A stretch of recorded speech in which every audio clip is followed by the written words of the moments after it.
अऊज़ु बिल्लाहि मिनश्शैतानिर्रजीम बिस्मिल्लाहिर्रहमानिर्रहीम।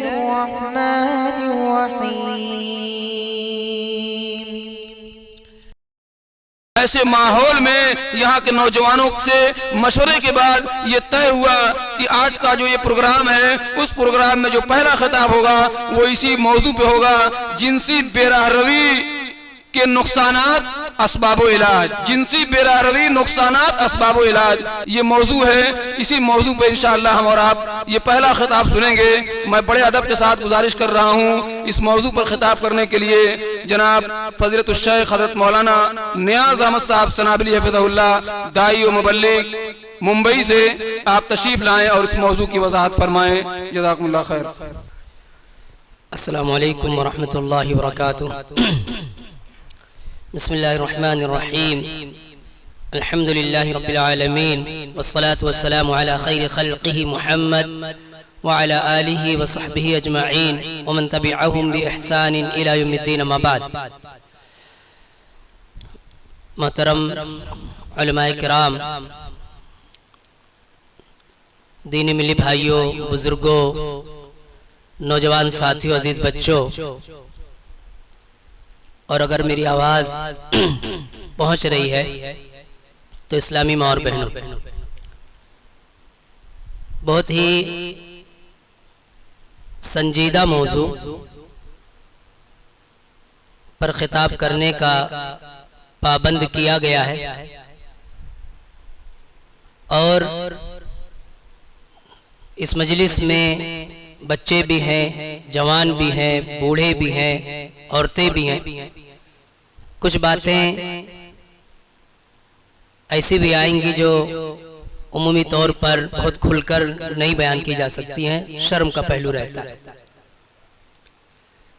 इसलिए वहाँ सिर्फ इशारा करके आगे बढ़ने की कोशिश की जाएगी। दीनी भाइयों, जो मौजू दिया गया है वो है जिनसी बेराहरवी, नुकसानात, असबाब और इलाज। यानी बुनियादी तौर पर इस टॉपिक के 4 अज्जा हैं: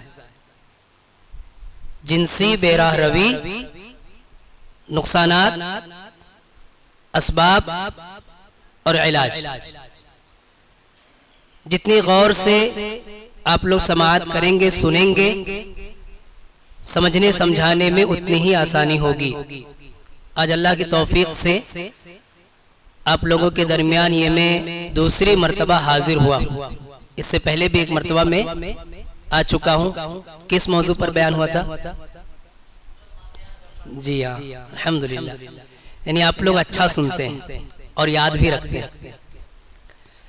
तो दीनी भाइयों, जिनसी बेराहरवी किसे कहते हैं? क्या है जिनसी बेराहरवी? देखिए, अल्लाह ताला ने हम सबको पैदा किया और अल्लाह ताला जानता है कि इंसान को किन किन चीजों की जरूरत है। एक बच्चा इस दुनिया में जब आंख खोलता है, उसके दांत होते हैं? दांत नहीं रहते। रोटी खा सकता है, चावल खा सकता है, उस लायक नहीं रहता। उस वक्त उसे जरूरत रहती है जो ग़िज़ा के तौर पर जो चीज उसे दी जा सकती है वो दूध है। तो वफर मिकदार में शिकमशेर होने तक उसकी माँ उसे दूध पिलाती है। बच्चा बड़ा होता है, उसके दांत आते हैं, उसके बाद वो रोटियां खाना शुरू करता है और बड़ा होता है, जिंदगी में आगे बढ़ता है। जैसे जैसे उसकी उम्र बढ़ते जाती है वैसे वैसे वो जिम्मेदारियां उठाता जाता है। ये जिंदगी का एक निजाम है। पैदाइश से लेकर के मौत तक अलग अलग मरहले में अलग अलग काम करने होते हैं। उसमें इंसान की जिंदगी का सिस्टम पुरसुकून अंदाज में चल पाता है। अगर आदमी इसमें कहीं भी बगावत करे या कहीं भी मनमानी करे तो उसका नुकसान उठाना होगा। बहुत अच्छी बिरयानी हम बैठकर खा रहे हैं, बहुत अच्छा पकवान खा रहे हैं और बेइंतहा मोहब्बत है हमारे दिल में अपने बेटे के लिए। दूध पीते बच्चे को अगर आप एक बोटी उसके मुंह में डाल दें, क्या होगा? उसका नुकसान होगा ना। कैसे हजम कर पाएगा? ना खा पाएगा, नुकसान होगा उसका। ये नहीं खा पाएगा तो उस लुकमे का नुकसान हो जाएगा। ऐसे ही दीनी भाइयों, एक उम्र पर आने के बाद या एक उम्र तक पहुंचने के बाद इंसान के जिस्म में फिजिकली या जिस्मानी तौर पर कुछ तब्दीलियां होती हैं। मर्द में तब्दीली होती है, उसकी अलामतें होती हैं कि वो बालिग हो गया। औरतों में कुछ चेंजिंग आती है, वो बालिग हो जाती है। और जज्बा ये जिनसे मुखालिफ को तलब करता है, यानी इंसान की ज़हनी कैफियत ऐसी बन जाती है, हर इंसान की, इसमें कोई आयब की बात नहीं है, हर इंसान की ज़हनी कैफियत ये बन जाती है कि वो जिनसे मुखालिफ तलब करता है। जिनसे मुखालिफ का मतलब मर्द है तो औरत की चाह बढ़ती है, औरत है तो मर्द की चाहत उसके अंदर पैदा होती है। ये फितरी चीज है, ये फितरी चीज है। अगर कोई कहे नहीं होता है तो मर्ज में मुब्तला है। अगर कोई कहे मेरे अंदर नहीं ख्वाहिश पैदा होती, बीमारी में मुब्तला, उसका इलाज कराए। वो अल्लाह ताला ने हमें ऐसे ही पैदा किया। अल्लाह सुब्हानहू तआला ने आदम अलैहिस्सलातु वस्सलाम को जन्नत में सारी नेमतें दे रखी थी। उन्हीं नेमतों में से एक क्या थी? माई हव्वा अलैहिस्सलाम को अल्लाह ताला ने फरमाया कुन अंत व ज़ौजुकल जन्नह, कि तुम और तुम्हारी बीवी, उसकुन अंत व ज़ौजुकल जन्नह, तुम और तुम्हारी बीवी जन्नत में रहो। तो बीवी का होना शोहर के हक में या शोहर का होना बीवी के हक में, ये इंसान की फितरत का तकाजा है। अब ये जायज तरीके से हासिल हो तो ये सीधी राह पर रहना है, और नाजायज तरीकों से, गलत तरीकों से जिस्मानी जरूरत पूरी करने की कोशिश करना, यही बेराह रवी है। जिनसी बेराह रवी यही है। जायज तरीका छोड़कर गलत तरीकों से जिस्मानी जरूरत को पूरी करना, ख्वाहिश को पूरी करना, ये क्या है? जिनसी बेराह रवी है, ये माना होता है। तो पहला जुज जिनसी बेराह रवी इंशाअल्लाह आप लोग समझ गए होंगे। बुनियादी तौर पर इसकी 3 शक्लें पाई जाती। बुनियादी तौर पर इसकी 3 शक्लें पाई जाती। नंबर 1 ज़िना, ज़िना करना। एक आदमी, एक मर्द या एक औरत बगैर शादी के जिस्मानी तस्कीन के लिए मिलाप करे, ये ज़िना। ये 2 तरह से हो सकता है, ज़िना बिल रज़ा भी और ज़िना बिल जबर भी। ज़िना बिल रज़ा यानी लड़का लड़की राजी हो, अपनी जिस्मानी ख्वाहिश पूरी करे, बहुत बड़ा गुनाह, बहुत बड़ा गुनाह, उसके नुकसानात के इंशाअल्लाह मैं आगे जिक्र करूंगा। या ज़िना बिल जबर भी हो सकता है, किसी लड़की के साथ रेप हो जाए, दोनों खतरनाक। कहीं अगर किसी गवर्नमेंट में, किसी हुकूमत में ज़िना बिल रज़ा को जुर्म ना माना जाता हो, जैसे ये इंडिया, हिंदुस्तान है, यहाँ अगर भी ज़िना बिल रज़ा है तो कोई जुर्म नहीं है। रजामंदी से अगर लड़का लड़की अपनी ख्वाहिश पूरी करते बगैर निकाह के और कोई FIR करवाना चाहे, नहीं होगी FIR, वो जुर्म नहीं है, जुर्म नहीं माना जाता है। अगर बालिग हैं तो अपने हिसाब से रह सकते हैं, लेकिन शरीयत में गुनाह है, शरीयत में जुर्म है, शरीयत में इसकी कबाहतें बताई गई हैं। तो कहीं के जवाज का हवाला दे करके इसको हल्का नहीं किया जा सकता है कि मामूली बात है। आज कल्चर ऐसा बनाया जा रहा है जैसे गर्लफ्रेंड बॉयफ्रेंड रखना आम बात है, नहीं, इतने हल्के अंदाज में इसको बयान किया जाता है जैसे कि ये नॉर्मल बात है, कोई गंभीर या कोई संजीदगी की बात नहीं है, चलता है। ये तो फिर भी देहात है, अल्हम्दुलिल्लाह आफियत है, बहुत अल्लाह का एहसान है। वरना शहरों में ये कल्चर आम हो रहा है कि इसे ऐब नहीं समझा जाता कि एक लड़की के पास बॉयफ्रेंड हो या लड़के के पास गर्लफ्रेंड हो। ये ऐसा ही है जैसे मेरे पास मोबाइल है, यानी आदमी इसको इतना लाइटली बनाना चाहता है, शैतान इसे इतना लाइटली, इतना हल्का बनाना चाहता है कि एहसास जुर्म खत्म हो जाए, जुर्म का एहसास ना हो, गुनाह का एहसास ना हो, नॉर्मल बात लगे। ऐसा होता है जब एक आदमी किसी चीज की गंभीरता, उसकी खतरनाकी को महसूस करना बंद कर देता है तो आम बात लगने लगती है, आम बात, बिल्कुल नॉर्मल बात लगती है। फिर वो कल्चर बन जाता है, वहां की तहजीब का हिस्सा बन जाता है, उसको कोई बुरा ही नहीं मानता, कोई बुरा नहीं मानता। या कभी याद दिलाया जाए तो समझ में आएगा कि हाँ ये बहुत खतरनाक बात है, बहुत खतरनाक बात, वरना आमतौर पे आदमी उसका एहसास नहीं करता। जैसे उसकी एक मिसाल में दूंगा, तारिके सलात होना, नमाज ना पढ़ना, अपने कितना हल्का लिया जाता है। यानी कोई आदमी किसी आदमी से इसलिए नहीं झगड़ा करता कि तू नमाज क्यों नहीं पढ़ता है, या इसलिए टेंशन में कोई बाप नहीं रहता है कि सर पकड़ के बैठा कि मेरा बेटा नमाज नहीं पढ़ता। कोई माँ इसलिए फिक्रमंद में उसकी सेहत नहीं गलती है, उसकी सेहत नहीं डाउन होती है कि मेरी बच्चियां नमाज नहीं पढ़ती। एकदम हल्का मामूली बात, एकदम लाइट, एकदम यानी एहसास इसका एकदम खत्म हो गया है। साहबे किराम रज़ी अल्लाह ताला अन्हुम अजमईन कहते हैं कि हम सिवाय नमाज छोड़ने के दूसरे किसी अमल को कुफ्र नहीं समझते। क्या मतलब इसका? कि हमारे दरमियान अगर किसी से नमाज छूटती थी तो हमें समझते थे कुफ्र कर रहा है, कुफ्र का हुक्म लगाते थे कि कुफ्र में, यानी उस आदमी क्या कुफ्र पैदा हो गया, वो आदमी कुफ्र की तरफ बढ़ रहा है, वो ऐसा समझते थे। आज हमारे यहाँ कौन समझता है? एक गैर नमाजी को देखकर हमें ये धचका लगता है कि अरे आदमी तो कुफ्र में मुब्तला हो रहा है, ये तौहीद से दूर जा रहा है, शैतान के नरगे में चला गया, ये तो अपनी आखिरत तबाह कर रहा है। ऐसी फीलिंग आती है, ऐसा एहसास होता नहीं होता ना? ऐसे ही होता है कि किसी गुनाह के एहसास को आहिस्ता आहिस्ता आहिस्ता खत्म कर दिया जाता है।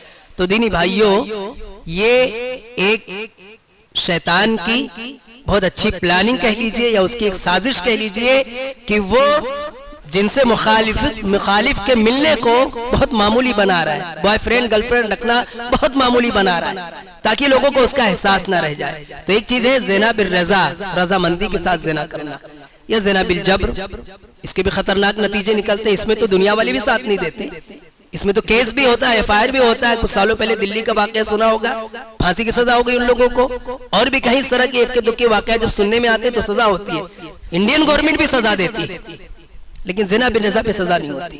बहरकैफ, तो ये पहली चीज, जिनसी बेराह रवी के जो बुनियादी शक्लें पाई जाती हैं वो जिक्र कर रहा हूं। उनमें पहली चीज ज़िना, दूसरी चीज अल्लाह आफियत में रखे लिवातत, यानी मर्द से ख्वाहिश पूरी करे, औरत से ख्वाहिश पूरी करे, इस तरह की अजाब आ गया था। कौम लूत में ये बीमारी पैदा हो गई थी कि वो अपनी जिस्मानी ख्वाहिश औरतों के बजाय मर्दों से पूरी करते थे। अल्लाह ताला ने अजाब नाजिल किया, इतना खतरनाक अजाब, इतना खतरनाक अजाब कि पूरी बस्ती को जिब्रील अलैहिस्सलातु वस्सलाम आए और जहां तक वो आबाद थे पूरी बस्ती को काट कर एक टुकड़ा, जैसे औरतें रोटी पलटती है ना तवे पर रोटी, ऐसे पूरी बस्ती को उठा कर ले गए एक बहुत बुलंदी पर, और उस बुलंदी पर ले जाने के बाद उसे पलट दिया और फिर उस पर पत्थरों की बारिश कर दी। इतना खतरनाक जुर्म है। और तीसरी शक्ल दीनी भाइयों, मुश्ते ज़नी या खुद लज्जती, कि आदमी दूसरे तरीकों से अपनी जिस्मानी तस्कीन करे।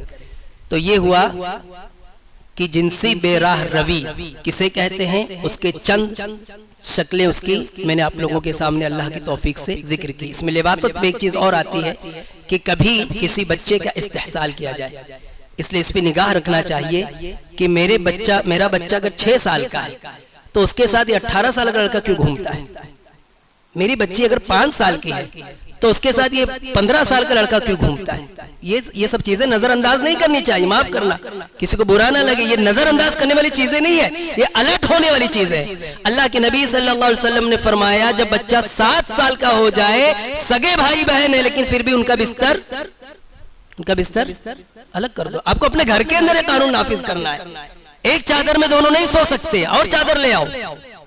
एक ही बिस्तर पे दोनों उल्टा पलटा हो रहे, नहीं चलेगा ऐसा। अपने घर में निजाम दाखिल करो। फिर आपका बच्चा अगर 5 साल का है, उसके साथ एक 12 साल 15 साल का घूमता है, आप अलर्ट हो जाओ, शैतानी नरगे में है वो। कोई जरूरी नहीं बिज़्ज़त आप नहीं कह सकते, लेकिन गालिब गुमान यह है कि वो दोनों किसी बुरे काम में मुब्तला हो। लिवातत में चीज आती है, इससे भी अलर्ट रहने की जरूरत है और चौकन्ना रहने की जरूरत है। अल्लाह न करे कभी कोई हादसा हो जाए तो बाद में क्या हासिल होगा। पहले ही बच्चे को भी मना करें, इतने बड़े उम्र के लड़के से क्यों दोस्ती करते हो, और उसको तो डांट पिलाएं कि तो अपने उम्र के साथ रहे, अपने उम्र के लड़कों के साथ मेरे बच्चे के साथ क्यों रहते।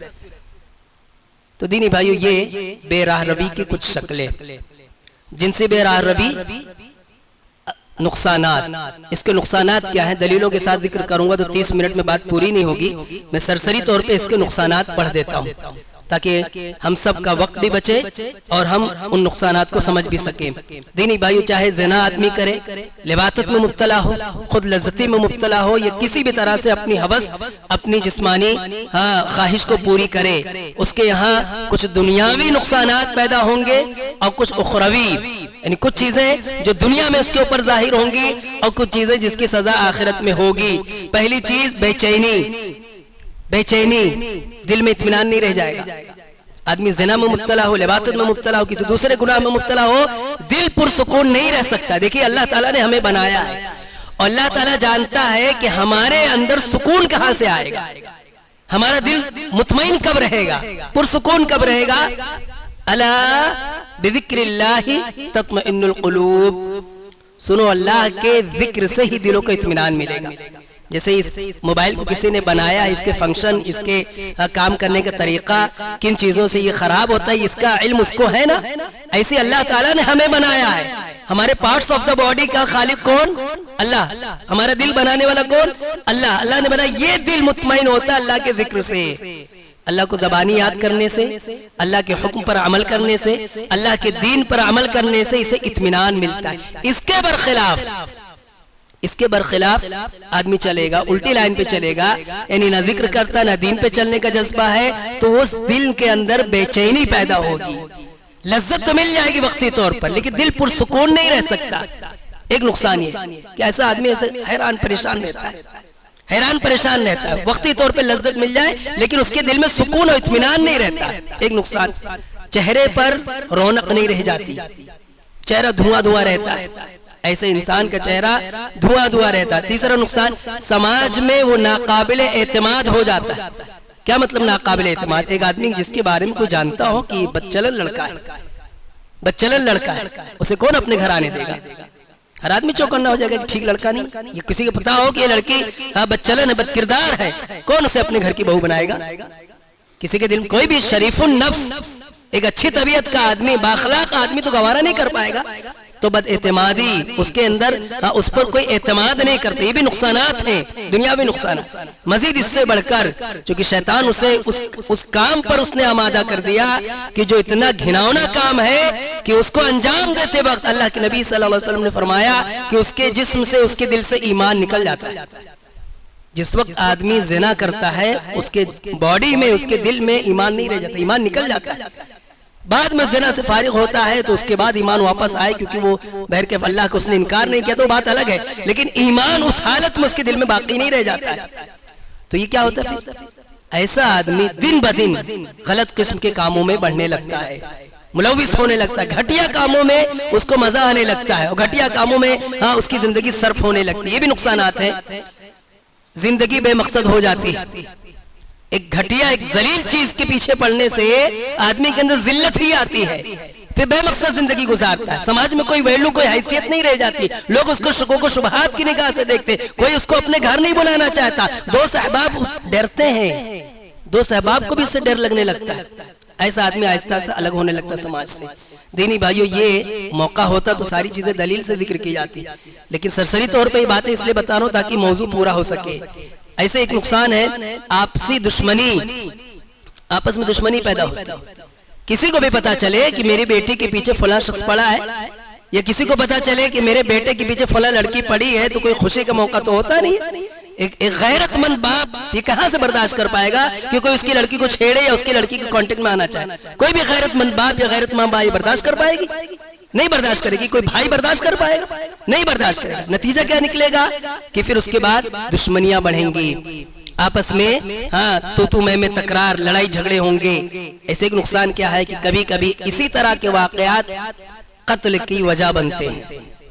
तैश में आ गया बाप, नहीं बर्दाश्त कर पाया, जिस लड़के ने इकदाम किया था बाप तैश में आ गया। हालांकि उसके लिए जायज नहीं कि कत्ल कर दे, लेकिन सबब बनते हैं, नुकसान होता है तो उसको जिक्र करना होता। तैश में आकर के भाई ने गर्दन मार दी, मेरे बहन को छेड़ा इसने। तैश में आकर के बाप ने गर्दन मार दी, हाथ पैर तोड़ दिए। ये सब क्या है? ये भी तो नुकसान है, ये भी तो आदमी का नुकसान है। और ये सब सारी चीजें देखिए, ये सारी चीजें ऐसी नहीं है। अल्लाह ताला ने फरमाया वला तक़रबुज़्ज़िना इन्नहु कान फाहिशा वसाअ सबीला, ज़िना के करीब भी मत जाओ। क्यों? ये फहाशियत है, ये बेहयाई है। वसाअ सबीला, बहुत बुरी राह है। ये जिस राह पर निकलोगे, इस राह में फूल नहीं मिलेंगे, इसमें कांटे मिलेंगे, दर्द मिलेगा, तकलीफें मिलेंगी, और बहुत बुरी राह। इस राह का मुसाफिर पुरसुकून नहीं रह सकता, सब कुछ खो बैठेगा अपना, सब कुछ खो बैठेगा। आज बड़ी बड़ी कंपनियों में पढ़े लिखे लोग अगर उन पर यह क्लेम लग जाए कि इसने कभी किसी लड़की को छेड़ा था, नौकरी नहीं मिलती। जॉब लगी रहे अच्छी सैलरी के बावजूद भी, जो स्टैंडर्ड किस्म की कंपनियां हैं जो समझते हैं कि हमें सारे लोगों को लेकर चलना है, सुकून से काम करना है, जॉब लगने के बाद भी निकाल देते, क्योंकि सारे लोग मिलकर काम करना, वहां इस तरह का बच्चलन नहीं कबूल कर पाते। जेल में भी रेपिस्ट को जब डाला जाता है तो वहां के कैदी उसे मारते हैं, उसके कैदी वहां पिटाई करते हैं। वसा असबीला, बहुत बुरी राह है ये कोई आसान काम नहीं। दीनी भाइयों, आगे यही चीज कत्ल का सबब बनती है। एक तो ये कि उस आदमी को कत्ल कर दिया जाए, और दूसरा कत्ल जो इस गुनाह के नतीजे में मासूमों का होता है। यानी लड़का लड़की अपनी नाजायज ख्वाहिश पूरी करते हैं, नतीजतन हमल ठहरता है, अब उस हमल को साकित किया जाता है, उस हमल को गिराया जाता है, उस बच्चे को मार दिया जाता है। ये भी कत्ल है, ये भी कत्ल है। कभी पैदाइश के बाद भी कत्ल किया जाता है। बच्चा पैदा हो गया, नाजायज तरीके से, शर्म से बचने के लिए, समाज से बचने के लिए क्या करते? कत्ल कर देते। व इदल मौऊदतु सुइलत बिअय्यि ज़ंबिन क़ुतिलत, अल्लाह क्या पूछा है? उस बच्ची से पूछा जाएगा, उस बच्चे से पूछा जाएगा, जो भी हो, अगर किसी मासूम का कत्ल है। अरब के जाहिलियत में तो इस आर से कत्ल कर देते थे कि कौन पालेगा इसे, कौन इसे पालेगा, फिर अपना दामाद बनाना होगा, उसमें वो आर समझते थे, इसलिए कत्ल करते थे। लेकिन आज आदमी अपनी ख्वाहिश अगर पूरी करने के लिए, या नौजवान लड़का लड़की मिलाप करते हैं, नतीजे में बच्चा जन्म होता है, उसे कत्ल कर देते हैं, तो ये मकतूल, इसको भी तो इंसाफ मिलना है ना, उसे इंसाफ मिलेगा, पकड़े जाएंगे, अल्लाह के यहाँ इनकी पकड़ होगी। ऐसे ही लाखों करोड़ों जिंदगियां बर्बाद हो चुकी अब तक, जो इसी ज़िना के नतीजे में या गलत नाजायज ताल्लुक के नतीजे में कत्ल कर दिए जाते मासूम बच्चे। और दीनी भाई, ऐसे इसका एक गुनाह, एक नुकसान ये है कि ये चीज यानी जिनसी बेराह रवी, ज़िना, लिवातत, दूसरी किस्म की बीमारियां, ये बसा औकात सबब बनती हैं इर्तिदाद का, यानी आदमी मुर्तद हो जाता है, इस्लाम छोड़ देता है, छोड़ देगा इस्लाम। जैसे इश्क मुआशका का चक्कर, एक लड़के को किसी लड़की से प्यार हो गया, लड़की को लड़के से प्यार हो गया, दोनों एक साथ बहुत रंगलंगियां मारी, उन्होंने बहुत अच्छी जिंदगी गुजार रहे हैं, लेकिन समाज मुखालिफ है, वो देख रहे कि ये हिंदू है, ये मुस्लिम है, ये मुस्लिम है, ये हिंदू है, तो वो अपने इस्लाम को भी खैरबाद कहने के लिए तैयार हो जाते हैं। इससे बड़ा खसारा कुछ नहीं।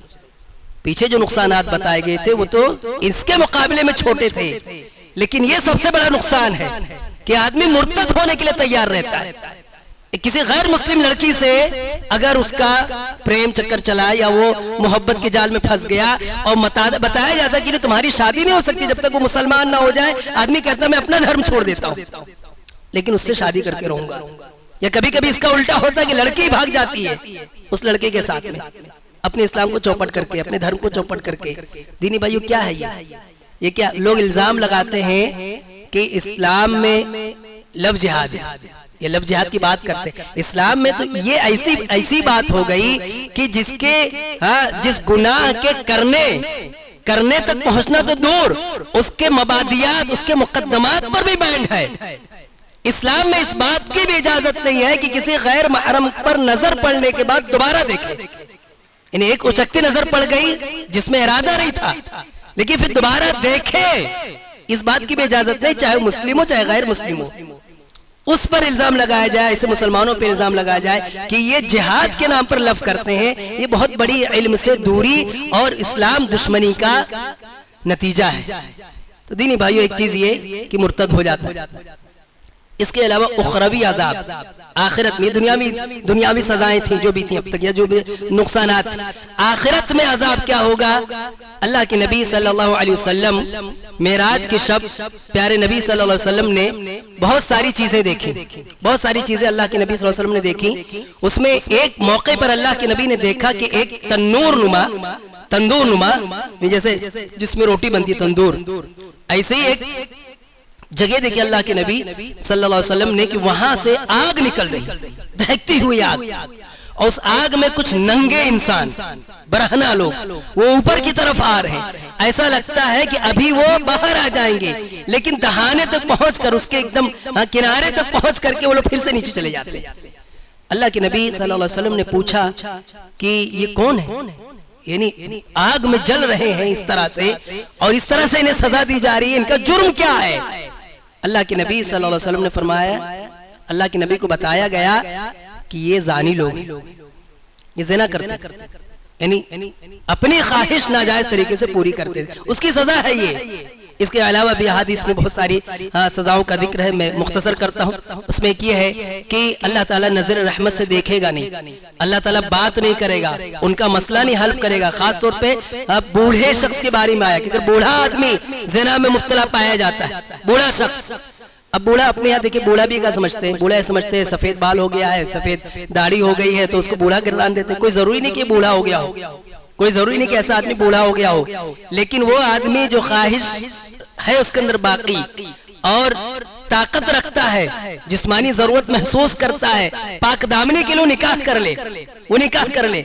अगर वो निकाह नहीं करता, समाज के सामने खुद को बूढ़ा बना रखा है और फिर उल्टे सीधे काम करता है, ज़िना करता है, बदकारी करता है, उसकी सजा बढ़ जाती है, उसकी सजा बढ़ जाती है। नौजवान वही गुनाह करे तो उसकी बहर के उसकी भी सजा है, लेकिन वो आदमी जो खुद को समाज में बूढ़ा मनवाता है उसको बूढ़ा समझा जाता है, उसकी सजा बढ़ जाती है। इसी वजह से बहर के नेकियां छिन जाती हैं, नेकियां काम नहीं आती ऐसे आदमी की जो ज़िना, बदकारी, बदकिरदारी, इन सारी चीजों में मुलव्विस हो। क़यामत के दिन वहाँ जो मुख्तलिफ किस्म के अदाब होंगे, उनमें एक सजा क्या होगी, उसके उन लोगों के यानी जो ज़िना का इर्तिकाब करते हैं, बदकारी का इर्तिकाब करते हैं, उनकी शर्मगाह से इंतहाई बदबू निकलेगी। बदबू, जिस बदबू से जहन्नम के दूसरे लोग परेशान रहेंगे, यानी वो बदबू इतनी खतरनाक किस्म की होगी। दीनी भाइयों, आज हमारा समाज माशरा कहाँ जा रहा है? इतने सारे दुनियावी नुकसानात, उखरवी नुकसानात किस लिए बताएंगे? इसलिए बताएंगे कि आदमी चौकन्ना हो जाए कि ये चीज जिसे दुनिया हल्का बनाना चाहती है, मामूली बनाना चाहती है, ये समझाना चाहती है कि नहीं इसमें कोई बुराई नहीं, कोई कबाहत नहीं, ये सब चलता है, ये ऐसा नहीं है। ये शैतान चाहता कि तुम्हें यहाँ पहुंचा दे, लेकिन है बहुत खतरनाक चीज। अल्लाह की लानत बरसती है, अल्लाह की लानत बरसती है ऐसे लोगों पर जो अपने जिन्स का गलत इस्तेमाल करते हैं। और दीनी भाई, इसके साथ साथ अगर इस्लामी हुकूमत, अगर इस्लामी हुकूमत है, गैर शादीशुदा है, तो उसे सख्त 100 कोड़े लगाए जाएंगे, ऐसे हल्का हल्का नहीं, तेज मारा जाएगा। और कितने कोड़े? 100 कोड़े उसे मारे जाएंगे अगर गैर शादीशुदा। और अगर शादीशुदा मर्द है या औरत तो उसे जीने का हक नहीं है। इस्लामी माशरे में, इस्लामी समाज में, इस्लामी गांव में ऐसे शख्स को जो शादीशुदा हो और ज़िना का इर्तिकाब कर बैठे, उसे जीने का हक नहीं है, उसकी जान ले ली जाएगी, उसे रज्म कर दिया जाएगा, पत्थरों से मार करके उसे खत्म कर दिया जाएगा, या कोई दूसरा तरीका अगर मुनासिब लगता है तो उसे इख्तियार किया जाएगा। ऐसी अल्लाह के नबी सल्लल्लाहु अलैहि वसल्लम ने लिवातत में मुब्तला लोगों के बारे में फरमाया, जो 2 मर्द आपस में ख्वाहिश पूरी करते हो, अल्लाह के नबी ने फरमाया कि देखो और पकड़ में आ जाए ऐसे लोग, कत्ल कर दो, मार दो। वहां तय भी नहीं किया कि मारो कैसे, यानी तलवार से मार सकते हो तलवार से मार दो, कि पत्थर से मारना पत्थर से मार दो, दीवार से गिरा के मारना दीवार से गिरा, लेकिन कत्ल कर दो, उन्हें जीने मत दो। अपने समाज में ऐसे घटिया और जलील लोगों को मत रहने दो जो लिवातत के फेल में मुब्तला हो। ये इतनी खतरनाक किस्म की सजाएं, दुनियावी सजाएं, उखरवी सजाएं, ये किस जुर्म की है? जिनसी बेराह रवी, जो लोग गलत तरीके से अपनी जिस्मानी ख्वाहिश पूरी करते हैं। तो दीनी भाइयों, ये कुछ इसके नुकसानात बताए गए। अब जिनसी बेराह रवी, नुकसानात, असबाब। अगर हमारे नौजवान इस दलदल में फंस रहे हैं, अगर हमारे नौजवान इस तरफ बढ़ रहे हैं, हमारी घर की बच्चियां इस बुराई का इर्तिकाब कर रही हैं, तो उसका कुछ रीजन होगा, उसके असबाब क्या है, उसमें हम कितने जिम्मेदार हैं, वो नौजवान लड़का कितना जिम्मेदार है, वो नौजवान लड़की कितनी जिम्मेदार है, समाज कितना जिम्मेदार है, उसके माँ बाप और गार्जियन कितने जिम्मेदार है। सबको अपनी जिम्मेदारी कबूल करनी होगी, तब जाकर के इस्लाह होगी। ऐसा नहीं कि अपनी जिम्मेदारी आप ना अदा करें और कह दें कि मेरा लड़का बहुत खराब है। माँ बाप अपनी जिम्मेदारी को अदा करने के लिए तैयार न हो, लड़के को चाहते हो कि बिल्कुल पाक दामनी की जिंदगी गुजारे, लड़की बिल्कुल पाक दामनी की जिंदगी गुजारे, ऐसा नहीं होगा, ऐसे बुराई नहीं मिटती है। अपने हिस्से की जिम्मेदारी जो हम सब पर आयद होती है, सबको अदा करनी होगी, तब जाकर के जिनसी बेराह रवी की रोकथाम की जा सकती है। दीनी भाई, उसमें पहला सबब इस बुराई की तरफ नौजवान लड़कों या लड़कियों के बढ़ने का पहला सबब क्या है? ताखीर से निकाह करना, भूख लगने के बाद हम खाना खाते हैं, प्यास लगने के बाद हम पानी पीते हैं, रोजे की हालत में रहते हैं तो सुबह तुलुए फज्र से लेकर के गुरूब शम तक भले कुछ ना खाए पिए, लेकिन जैसे वक्त होता है फौरन खाना खाते पानी पीते हैं।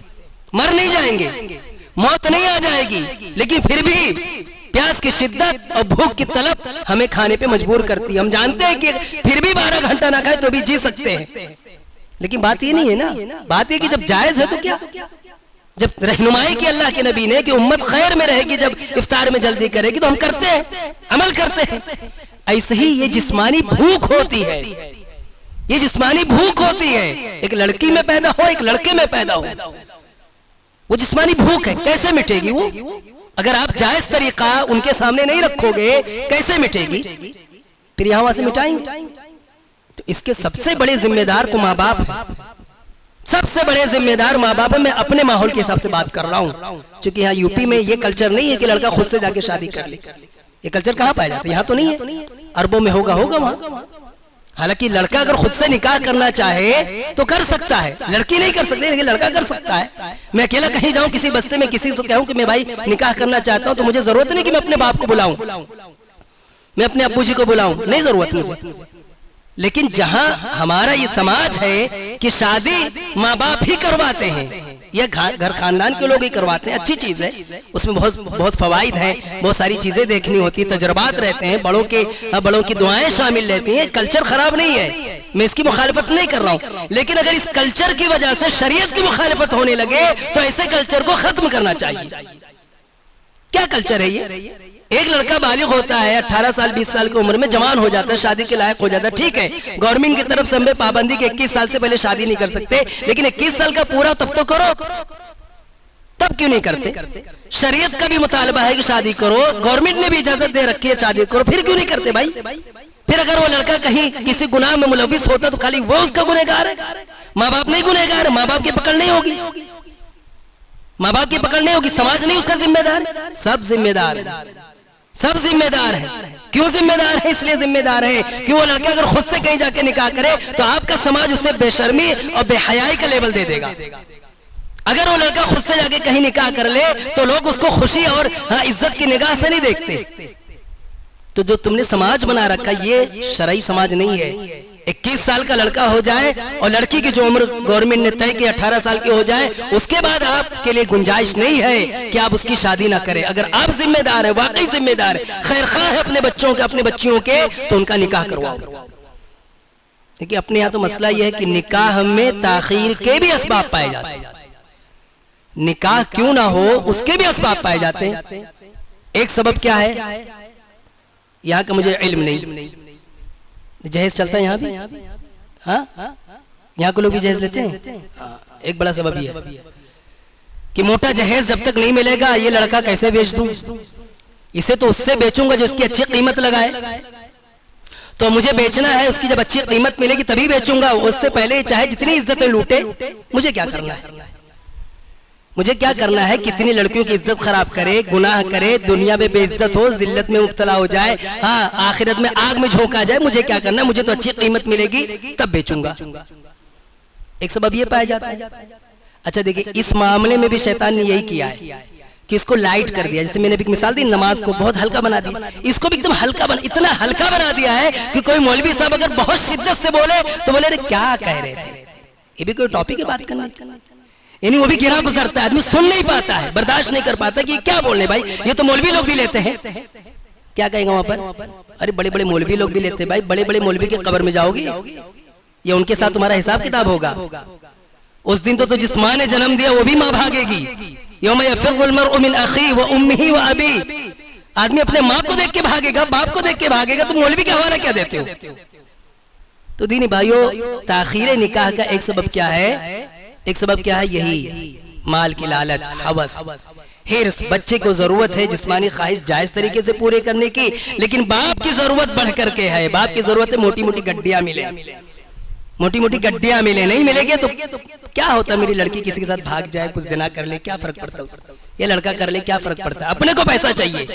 दीनी भाइयों, ये दयूसियत है, दयूसियत, ये दयूसियत है। माफ करना मेरे अल्फाज अगर सख्त हो, लेकिन ये दयूसियत है, ये गुनाह को बढ़ावा देने में आपकी बगैर प्लानिंग के शमूलियत है। आपने प्लानिंग नहीं की लेकिन आपकी शमूलियत उसमें है, आप भी उसमें मुलव्विस हो। तो एक सबब ये है। दूसरा सबब बसा औक़ात नौजवान यानी माँ बाप तैयार रहते हैं, माँ बाप तैयार रहते हैं, गार्जियन तैयार रहते हैं, लेकिन नौजवान के अंदर अकीदे की कमजोरी होती है। वो सोचता है कि ये जिम्मेदारी कैसे उठाऊं, मैं भी 10,000 5,000 8,000 कमाता हूँ, बीवी ले आऊं तो कैसे खर्चे उससे पूरा करूं, इसलिए वो तैयार नहीं रहता निकाह करने के लिए। पाकदामनी के साथ जिंदगी गुजारता है लेकिन भर के गुनाह में पड़ने का तो खतरा रहता है, तो वो नहीं उठाता है। ऐसे लोगों को मैं एक हदीस सुनाऊंगा, ऐसे नौजवानों को मैं एक हदीस सुनाऊंगा। अगर हमारे बच्चे हमारा विरोध करते तो उन्हें हदीस सुनाइए। अल्लाह के नबी सल्लल्लाहु अलैहि वसल्लम ने फरमाया कि 3 किस्म के लोग ऐसे हैं जिनकी मदद करना अल्लाह ने अपने जिम्मे ले लिया। सारे लोगों की मदद अल्लाह ताला ही करता है, लेकिन खास तौर पे 3 किस्म के लोग ऐसे हैं जिनकी मदद करना अल्लाह ने अपने जिम्मे ले लिया। नंबर 1, जो अल्लाह के दीन के लिए काम करे, अल्लाह के दीन के लिए काम करे, दीन की तरवीज इशाअत, दीन की सरबलंदी के लिए लगा रहता है, तो उसे फिक्र नहीं करनी चाहिए, अल्लाह उसकी मदद अल्लाह ताला करेगा। दूसरा मुकातब, मुकातब एक जमाने में जब गुलाम पाए जाते थे तो उसमें एक वो गुलाम जो अपने मालिक से कहे कि देखिए ऐसा है, हमारे आपके बीच में एक चीज तय हो जाए कि मैं आपको इतना रुपया दे दूंगा, आप मुझे आजाद कर दोगे। तो अगर कोई नेक नीति के साथ ये तय होता है तो मुकातब की अल्लाह ताला मदद करता है। और तीसरा, वो निकाह करने वाला नौजवान जो पाकदामनी के लिए निकाह करे, इसलिए निकाह करे ताकि मैं गुनाह में ना पड़ूं, तो अल्लाह ताला उसकी मदद करेगा। इस पर यकीन होना चाहिए। मोमिन है, अल्लाह के रसूल की बात को हम झूठी नहीं समझते, हमारा यकीन होता है कि अल्लाह के नबी ने सच बताया। तो अल्लाह के नबी ने बताया कि अल्लाह ताला अपने जिम्मे ले लेता है ऐसे शख्स की मदद करना जो निकाह इसलिए करना चाहे ताकि पाकदामनी की जिंदगी गुजारे। तो दीनी भाइयों, ये गलतफहमी दूर कर लें। अगर ये वजह है निकाह न करने की कि मैं कैसे जिम्मेदारी उठाऊं, कैसे खर्चा उठाऊंगा, तो ये गलत सोच है, ये शैतानी वसवसा है, इसको रद्द कर दे। निकाह करे, अल्लाह ताला रोजी देगा। और रोजी आती कैसे, थोड़ा सा प्रैक्टिकली समझाता हूं मैं आपको। हमें ये हमारा ये अकीदा है ना, ये अकीदा हम सबका है ना कि मेरी किस्मत की रोजी अल्लाह मुझे देगा, तो जो मेरी बीवी बनेगी उसका नहीं देगा, उसकी भी रोजी है ना एक। बस खाली होता क्या है कि वो मेरे जरिए आने लगी, मतलब वो बीवी बनकर आएगी तो अब उसके मुकद्दर का भी तलाश करना मुझ पर है, तो मेरे जरिए आने लगी। कल को बच्चे होंगे तो उसकी भी अल्लाह ने रोजी रखी है, उसको भी मैं तलाश करूंगा, और बच्चे होंगे तो उसको भी मैं तलाश करूंगा। अरब के लोग घबरा जाते तो कौन खिलाए पिलाएगा इनको। अल्लाह ने फरमाया ला तक़तुलू औलादकुम खश्यत इमलाक, कह रहे फक्र फाका के डर से अपने बच्चों को कत्ल मत करो। हम जैसे तुम्हें रोजी देते हैं ऐसे तुम्हारे बच्चों को भी रोजी देंगे।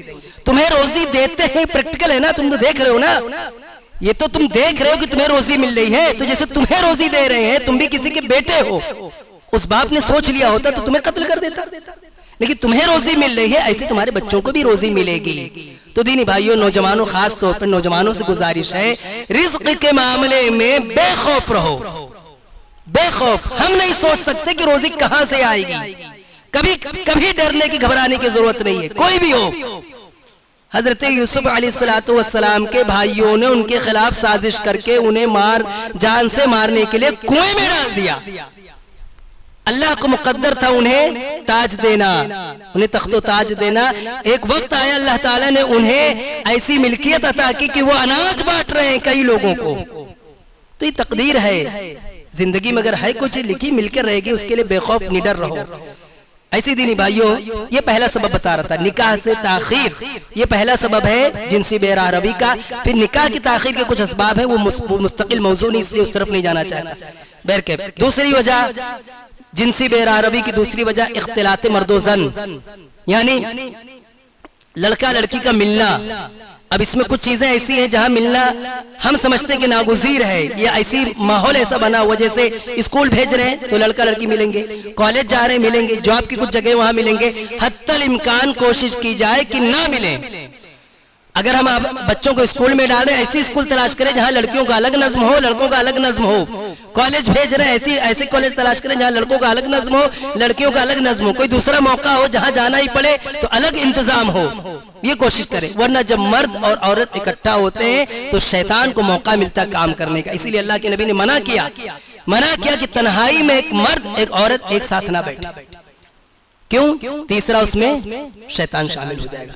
तो एक वजह यह भी है कि जहां इख्तिलात होता है, डेली मर्दों औरतों का मिलना जुलना होता है, वहां भी जिना में गुनाह में मुब्तला होने का खतरा बढ़ जाता है। ये भी सबब है। तीसरा सबब बेपर्दगी। अब बेपर्दगी की दो किस्में हैं।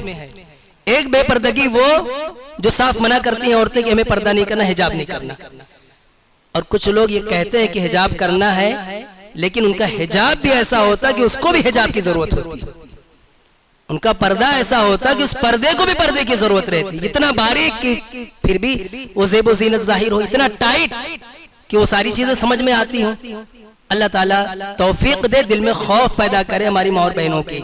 ये बेशर्मी बेहयाई इतनी खतरनाक चीज है कि अल्लाह के नबी सल्लल्लाहु अलैहि वसल्लम ने फरमाया कि ऐसी औरत जन्नत तो दरकिनार, जन्नत की बू भी नहीं पा सकती है, जो कपड़े पहन करके भी नंगी हो, बरहना हो। क्या मतलब? उसकी तफसीर में इमाम नबवी रहमतुल्लाह अलैह ने लिखा है, कई चीजें हैं, एक चीज बताता हूँ। उसमें एक चीज ये लिखी है कि इतना चुस्त कपड़ा हो कि कपड़ा पहन करके भी इतना टाइट होने की वजह से आज़ाए जिस्मानी समझ में आती हो, फिगर समझ में आता हो, बॉडी समझ में आती हो। बहुत सी औरतें इस तरह का बुर्का पहनती हैं, वो बुर्का पहन करके भी बेपर्दा है। तो एक वजह यह भी है। ऐसी चौथी वजह और बहुत गंभीर वजह है, अक्सर लोग मुलविस रहते हैं या मुलविस होने का मौका होता है, बदनजरी। अपने निगाहों को काबू में ना रखना, निगाहें हवा मारते रहना। अब इसकी भी दो किस्में हैं। एक तो डायरेक्ट इनकी उनकी लड़की देखना, ताक में रहना। ये लड़कियों का इस जुर्म में ऐसा नहीं कि सिर्फ लड़के मुलविस हैं, लड़कियों का इनको उनको देखते रहना, ताकते रहना, ये भी गुनाह। और दूसरी जो बहुत बड़ा फितना है वो ये मोबाइल। अब डायरेक्ट ना देखना हो तो इसमें आदमी देखता है, ये बदनजरी। इसमें फिल्में देखना, टीवी सीरियल्स देखना, वेब सीरीज देखना जो जिस्मानी ख्वाहिशात को भड़काते हैं, ये देखना, ये किसी लड़की से चैटिंग करना, बातें करना, अल्लाह की पनाह दीनी भाइयों, ये चीज गुनाह की तरफ लेकर जाती है। ऐसे एक चीज क्या है, बड़ी जिम्मेदारी और बहुत संजीदगी की बात है, वो ये कि समाज में ऐसी लड़कियों, ऐसी बच्चियों का अकेला रह जाना जो किसी वजह से रिश्ते इज़्दिवाज से अलग हो चुकी हैं। यानी निकाह हुआ था लेकिन खुला हो गया, निकाह हुआ था तलाक हो गया, निकाह हुआ था बेवा हो गई। वो लड़की एक उम्र तक किसी शोहर के साथ में थी, लेकिन जवानी ही में उसके शोहर से जुदाई हो गई। अब अपना समाज ऐसा कि बेवा की जल्दी निकाह नहीं करवाता, अपना समाज ऐसा है कि खला शुदा लड़की का जल्दी निकाह नहीं होता, तलाक शुदा लड़की का जल्दी निकाह नहीं होता। ये क्या होता है? उसकी जिस्मानी ख्वाहिश कैसे पूरी होगी? तो यहाँ भी शैतान लोगों को भिड़ा देता है, यहाँ से भी गुनाह के रास्ते खुलते हैं। अल्लाह ने फरमाया व अनकिहुल अयामा मिनकुम वस्सालिहीन मिन इबादिकुम व इमाइकुम इन यकूनु फुक़रा युग़निहिमुल्लाहु मिन फ़ज़ली। निकाह कराया करो अपने यहाँ काम करने वाली लोडियों वादियों का भी। ये अल्लाह का हुक्म था कि उनका भी निकाह करा दो। और अगर फक्र फाका का डर है तो फक्र फाका का डर ना करो, अगर फक्र फाका है तो अल्लाह ताला अपने फजल खास से अता करेगा। तो दीनी भाइयों एक वजह ये भी है। तो जिनसी बेरारवी, नुकसानात, असबाब और आखिर में उसका इलाज क्या है? दीनी भाइयों इसका इलाज 4 इलाज। पहली चीज ये है कि वक्त पर निकाह करें। निकाह यही इलाज है बेशर्मी बेहयाई से बचने का।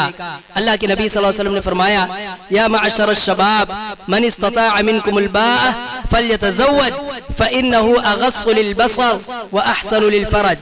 अल्लाह के नबी ने फरमाया ऐ नौजवानों की जमात निकाह करो। क्यों?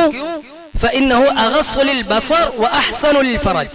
एक तो निगाहों को पस्त कर देगी और दूसरा शर्मगाह की हिफाजत करेगी। अहसन इसमें तफसील है, यानी सबसे ज्यादा मुअस्सिर जरिया, सबसे ज्यादा असरअंदाज जरिया जिससे आदमी पाकदामन रह सकता है वो क्या है? निकाह। इससे बढ़कर कुछ नहीं। निकाह वक्त पर किया जाए, यही इसका इलाज है। दूसरी चीज, अगर किसी वजह से निकाह नहीं किया जा सकता, वाकई कोई शरई उज़्र है, तो नौजवानों को हुक्म है कि वो रोजा रखा करे। क्या हुक्म है? फ़अलैहि बिस्सौम। क्या करे वो? रोजा रखे। रोजा रखने से जिस्मानी शहवत ये टूटती है, खत्म होती है। और तीसरी वजह, तीसरा सबब, तीसरा इलाज ये दीनी भाइयों कि आदमी अपने दिल में अल्लाह का खौफ रखे। अल्लाह की पकड़, ये दुनियावी जो नुकसानात बताएगी, जो अजाब बताएगी, इनको याद रखे कि ये सारी चीजें हैं जो मुझे भुगतनी पड़ेंगी। तो डर की वजह से भी आदमी अपने ऊपर कंट्रोल रख सकता है। और चौथी और आखिरी चीज ये कि दीनी भाइयों, अल्लाह ताला से मुसलसल पाक दामनी की दुआ करता रहे, मुसलसल अल्लाह ताला से हिदायत की दुआ करता रहे। दुआएं इंसान की जिंदगी गुजारने में बहुत काम आती हैं, बहुत काम आती हैं। अल्लाह ताला से दुआ है कि जो भी बातें बताएगी अल्लाह ताला हमें इस पर अमल करने की तौफीक अता फरमाए। अल्लाह ताला हमारे समाज को इफ़्फ़त और पाकदामनी की मिसाल बनाए। अल्लाह ताला हमारे नौजवानों को पाकदामनी की ज़िंदगी गुजारने की तौफीक अता फरमाए। हमारी बच्चियों को, हमारे घर की औरतों को हया का पैकर बनाए और हम सबको दीन से मोहब्बत करने, उस पर अमल करने की तौफीक अता फरमाए। आमीन। तक़ब्बल या रब्बल आलमीन। अस्सलामु अलैकुम व रहमतुल्लाहि व बरकातुहू।